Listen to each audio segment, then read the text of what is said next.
നടനായിട്ടുള്ള മാത്യു തോമസിനെ നായകനാക്കി ദിലീഷ് കരുണാകരൻ സംവിധാനം ചെയ്യുന്ന, തിരക്കഥയും നിർമ്മിക്കുന്ന ലൗലി എന്ന സിനിമയുടെ ടീസർ ഇപ്പോൾ യൂട്യൂബിലൊക്കെ ശ്രദ്ധേയമാവുകയാണ്.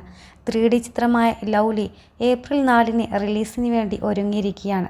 ഒരു ആനിമേറ്റഡ് ക്യാരക്ടറായ മുഖ്യ കഥാപാത്രമായി എത്തുന്ന ഒരു സിനിമ കൂടിയാണിത്. ഒരു ഹൈബ്രിഡ് ചിത്രമെന്നൊരു പ്രത്യേകത ഈ ഒരു സിനിമയ്ക്കുണ്ട്.